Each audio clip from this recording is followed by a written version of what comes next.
Ne nous félicitons pas. Nous sommes des vaincus. Le monde est contre nous. Et on ne peut plus savoir aujourd'hui pour combien d'années. Tout ce que nous avons soutenu, tout ce que nous avons défendu, les mœurs et les lois, le sérieux et la sévérité, les principes et les idées, les réalités et le beau langage, la propreté, la probité du langage, la probité de penser, la justice et l'harmonie, la justesse, une certaine tenue, l'intelligence et le bon français, la révolution et notre ancien socialisme, la vérité, le droit, la simple entente, le bon travail, le bel ouvrage, tout ce que nous avons soutenu, tout ce que nous avons défendu recule de jour en jour devant une barbarie, devant une inculture croissante, devant l'envahissement de la corruption politique et sociale. Ne nous le dissimulons pas, nous sommes des vaincus depuis 10 ans, depuis 15 ans, nous n'avons jamais fait que perdre du terrain aujourd'hui, dans la décroissance, dans la déchéance des mœurs politiques et privées. Nous sommes littéralement des assiégés.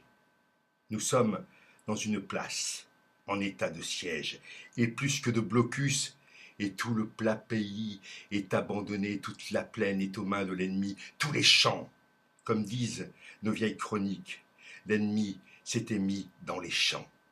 Nul aujourd'hui, nul homme vivant ne nie, nul ne conteste, nul ne songe même à dissimuler qu'il y a un désordre croissant et extrêmement inquiétant, non point en effet un désordre apparent, un trouble de fécondité qui recouvre un ordre à venir, mais un réel désordre d'impuissance et de stérilité. Nul ne nie ce désordre, le désarroi des esprits et des cœurs, la détresse qui vient, le désastre menaçant une débâcle. C'est pourquoi cette situation de désarroi et de détresse qui nous crée plus impérieusement que jamais le devoir de ne pas capituler. Il ne faut jamais capituler.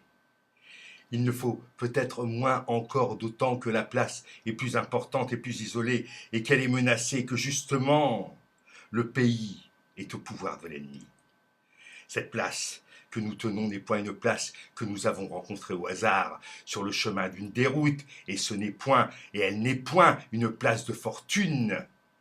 Il n'y a jamais l'ombre d'une déroute et d'un sauve-qui-peut. Rendons-nous cette justice.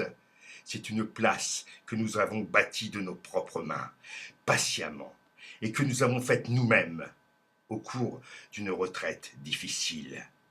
Un réduit central dont nous connaissons toutes les pierres et tout le parement et tout l'appareil. Charles Péguy, ça pourrait être écrit aujourd'hui. Et il faut lire aussi Edgar Morin, parce que dans tout désespoir, il y a de l'espoir.